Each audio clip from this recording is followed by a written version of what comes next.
Hello, everybody. I'm Burlington Mayor Marianne Mead Ward, and welcome to another edition of Burlington Matters, where we bring together folks from the community to talk about issues that are on your mind, and hopefully you will find it interesting. We have the second installment of our Community Conversations series, and I'm delighted to welcome Angie Crichton, who is the site director of Next Door Social Space, and Ward 1 Councillor Kelvin Galbraith to talk about what is going on in Ward 1. And let's just get right to it. It's terrific to have you here. And Angie, tell us a little bit about what Next Door Social Space is and where you're located for residents who may just be tuning in. So we are a organization that is in Aldershot and Plains Road, right in the Lord Nelson Plaza. So we are very centrally located. And we are an outreach center, kind of like a community center, and we offer programs and we do drop-in meals for free, and then we do a toonie breakfast on the weekends. And so we've just been growing and changing with the times as we've seen the needs of the community, and just giving our neighborhood, mostly serving the low-income neighborhood, but we really try to bring everyone together under the same roof to just have community and be together. Have a space to come to.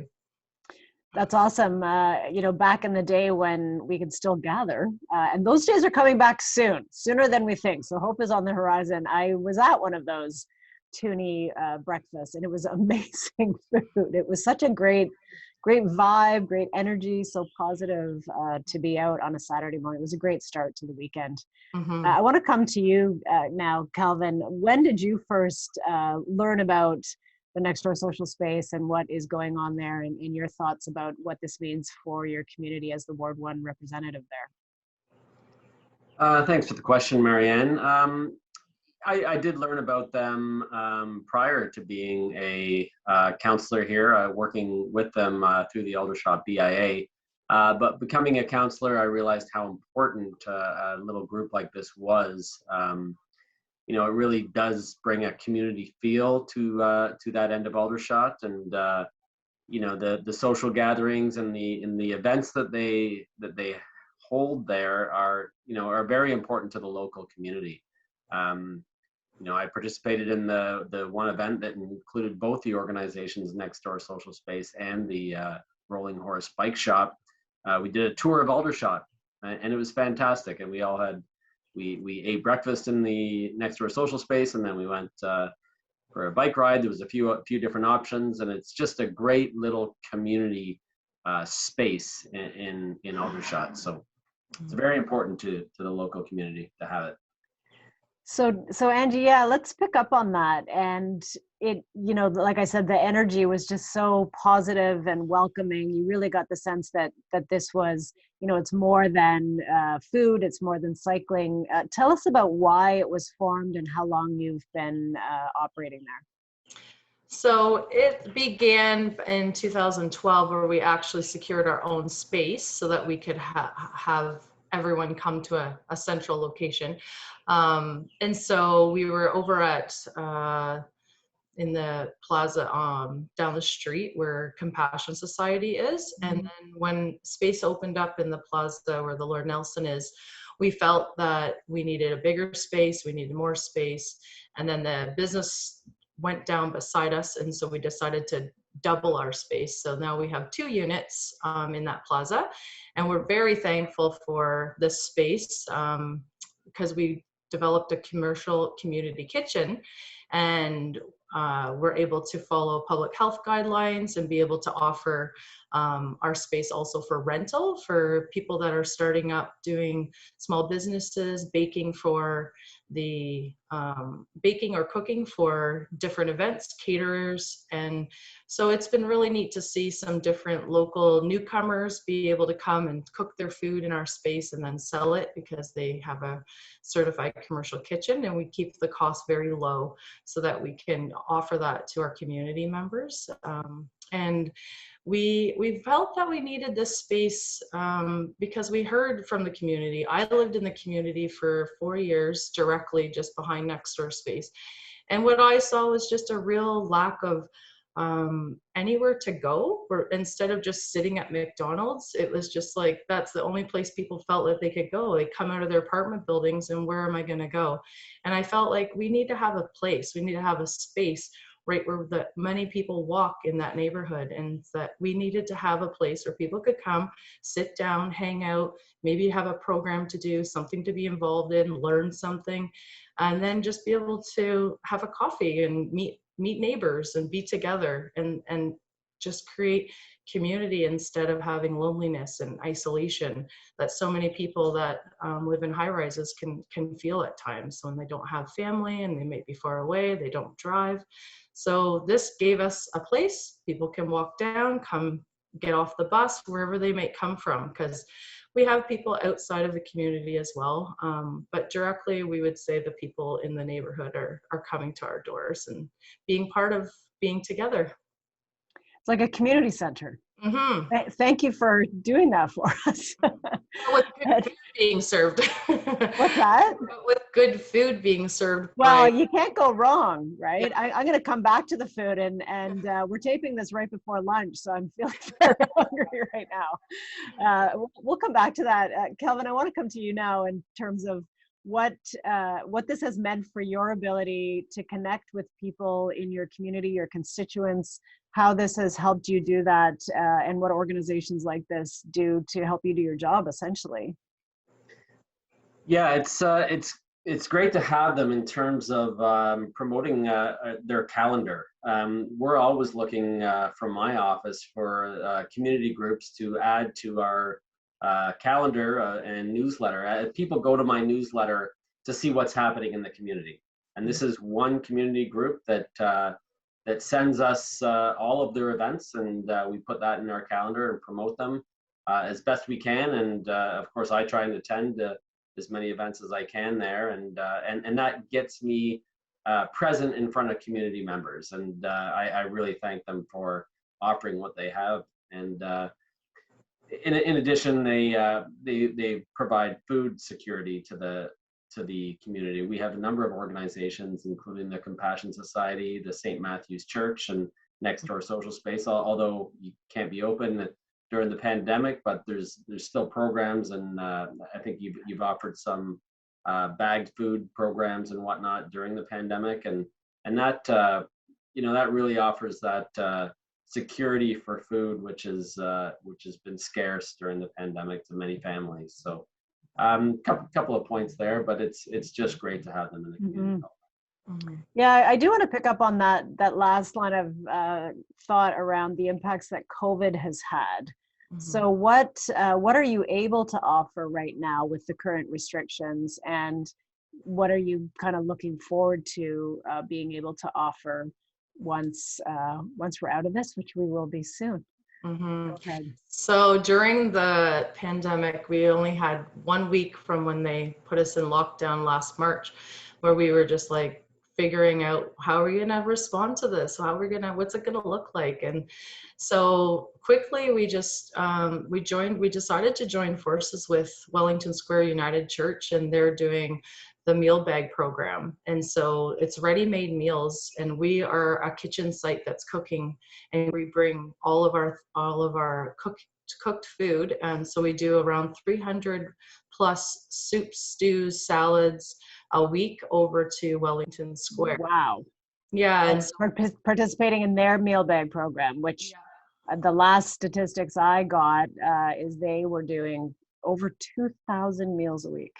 Yeah. Incredible numbers. And just to segue for a minute, we'll come back to the food that you provide, but they had a Friday night dinner that would have a couple of hundred people, because that's what the venue could hold at the church. And now, because of the pandemic, they are able to serve 10 times that many people. It's kind of a two-edged thing, right? There's that many people in our community that need that.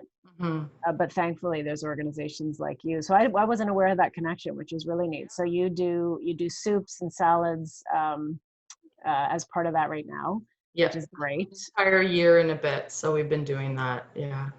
And it's with very amazing volunteers that just come and I have several teams, Wednesday, Thursday, and Friday teams, and we just cook away in that kitchen, just working hard. And I'm securing and recipe writing for Monday and Tuesday during the week, and getting the food and calling around to get different items that people may have. And I cook based on what we are able to secure and what people donate. And so people have started to do some street food drives around the neighborhoods. So we've asked if anyone wants to be part of doing a food drive on their street. We have a bag and a letter, and they take this paper bag and they drop it at people's front doors, and then they have a date for pickup. And then whoever organizes it on their street will just have the pickup date to come back and pick those bags up. And then that just gives us the ability to have more supplies that we need ongoing to keep cooking that amount of food. So that's incredible. So can people come directly to the Next Door Social Space to get food, or they would have to go through the Wellington Square program? Yeah, we try to just do Wellington Square. The odd time if I hear of a certain person or family is close by, sometimes I do drop-offs to their apartment or their house and in a safe manner. But overall, we don't want everyone coming out of their houses and going to all these different locations to just get food. So we thought it's better to join forces with Wellington Square, and everyone goes down to that place that's so well organized and running smoothly, and everyone can just pick up there. Yeah, that's incredible. That's right around the corner from where I live. So we, when we're out walking the dog or getting out for some fresh air, I often see the people coming up, and very, very well organized, well-oiled machine there after a year of this. Yeah, we're thankful to be part of it for sure. Yeah. Oh, it's great to see the collaboration. I'm a silver lining person. I always look for the good in the bad, and the pandemic has been extremely difficult, devastating for many people, but there's so many good partnerships, creativity, initiative, the resilience, all of what we're talking about that has come out of the pandemic, which will last beyond when we need it to. And I'm very excited about that we will have even more ability to serve people in our community because of what we've had to learn and adapt during the pandemic. So I'm thrilled, and thank you so much for being part of that, you and your team. I do want to come to you now, Calvin, just to talk a little bit about that notion of food security and the needs that are in our community, because a lot of people still think that Burlington and all of Halton is wealthy and we're all taken care of. And when I used to do my TV show in Toronto, the other panelists used to tease me all the time that Burlington residents had 2 BMWs in the driveway, and what did we ever have to worry about? And I had to set them straight around the fact that there are people in need in every single community, including ours. And just to even hear the numbers we were talking about earlier, around 2,000 people every week lining up and needing assistance to feed themselves and their family. I mean, it's staggering for a community that is as wealthy as ours, but so many people needing help. So I know, and you touched a little bit on it, Kelvin, in terms of there are many agencies that are kind of involved in this in Ward 1 and partnering with the city. So what do you see on the ground in Aldershot in terms of the need, Aldershot, Tyndega, which are your area, the need for this kind of service and that food security piece? Yeah, so as you stated earlier, the pandemic has really brought some of these groups and organizations out, and you're really seeing the tremendous community and people that we have in our city, and they're very giving and they're very community driven. We have some grassroots organizations that have started out to help those in need, like the St. Matthew's Community Group. I even have a neighborhood group. I get a bag dropped off on my front doorstep, and they say, fill it and we'll pick it up in 2 days. They give you a time, and then all of that food is amazing, going to the Compassion Society. So we're very fortunate in Aldershot to have, Angie's group, the Compassion Society, and this St. Matthew's group. That it's just grown out of grassroots to help those in need. And of course, they were there before the pandemic, something like, say, the St. Matthew's groups has just grown out of the pandemic and will likely continue for time after the pandemic, if there is an after the pandemic, which we all hope that's coming soon. But it just goes to show you the resiliency of our community and the great people that we have here. So I applaud everyone for helping. So very inspiring. Mhm. Angie, if you feel comfortable, I'm interested in a little bit about your background and your personal story. And I was thinking, as when you were talking about writing recipes, are you a dietitian? Are you a community organizer? Tell us a little bit about how you landed in this place, and we're so grateful that you did. It is a bit of a long story, but I will try to sum it up. But just through my own life experiences, through a divorce, I came to Drummond House in Waterdown, which is now closed, but I lived there and with my children in a time of transition, and ended up in Aldershot when I left that home.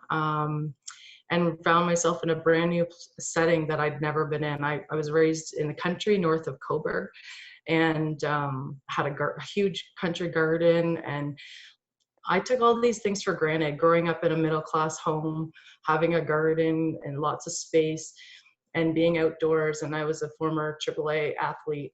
Playing hockey was my upbringing. And so just saw this community, and I started just getting involved because I heard that there was talk about putting a community garden in. So then I joined one of the committees that was trying really hard with Karen Phelps to get this garden put in down on the Francis Bike Path.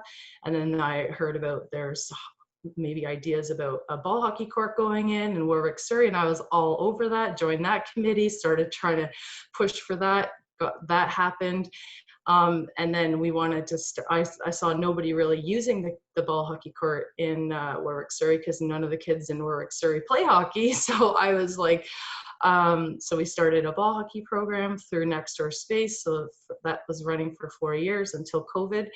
And so basically a free program. I worked hard with Canadian Tire, get sticks for the kids because nobody had sticks, and just saw all these opportunities that Aldershot people just came together. And it was just put the idea out there, and there's people that join with you and make things happen. And then I joined the Partnering Aldershot Committee that I still sit on, and it's just amazing to see how everybody works together.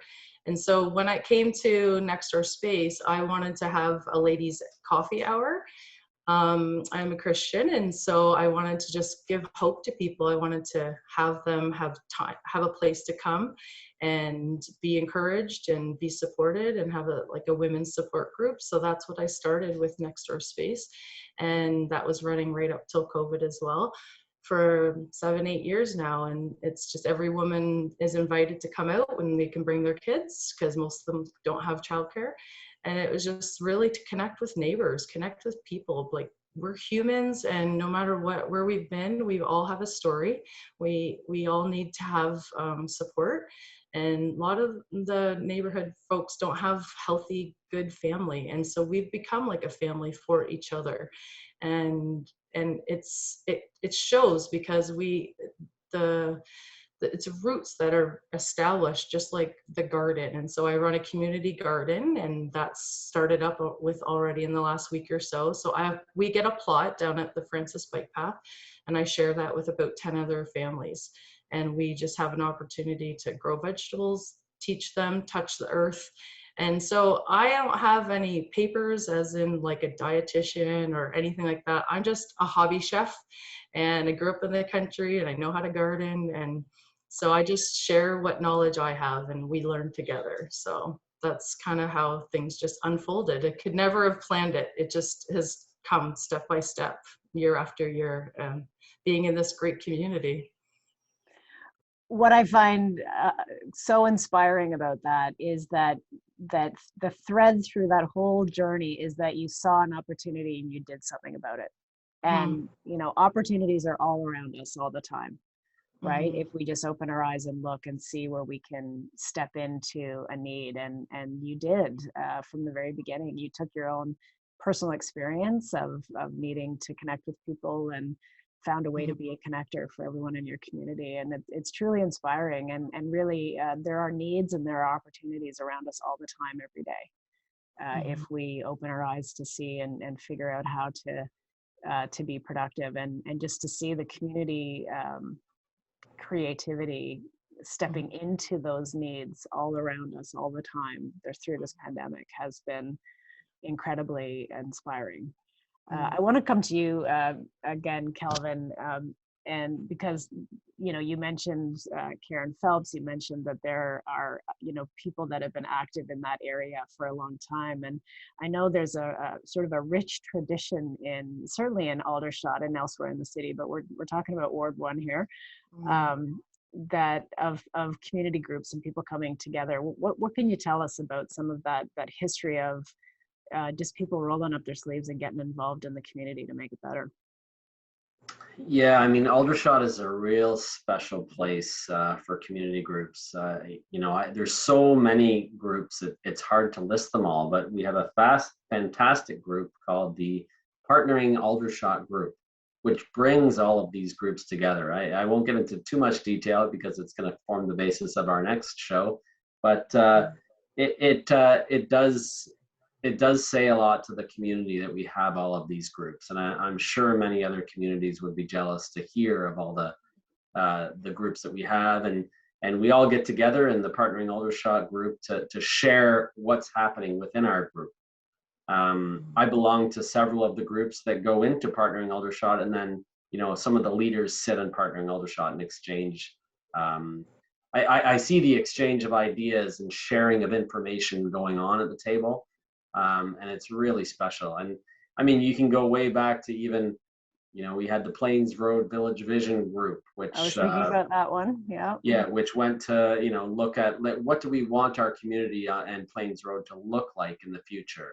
And a lot of the people from those groups joined other groups, and so you see a lot of this familiar faces in these groups, but we have a lot of events just to keep us all sort of connected. Like Alderfest. I think that's where I first met Next Door Social Space, was at Alderfest.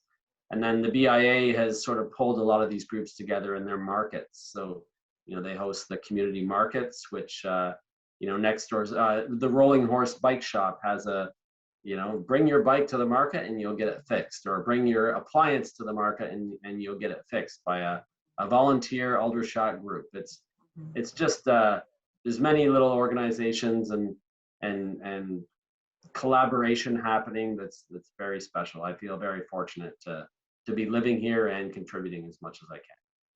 Yeah, it is truly what community is all about. Angie, coming back to you, any advice you would have for anyone who's watching the show who is feeling, as I'm sure we all are, inspired, what can I do to start a group in my own neighborhood? What advice would you have to somebody who wants to get a community group, whatever it is, whether it's gardening or, you know, food bank pickup or anything, really? What would you say to them?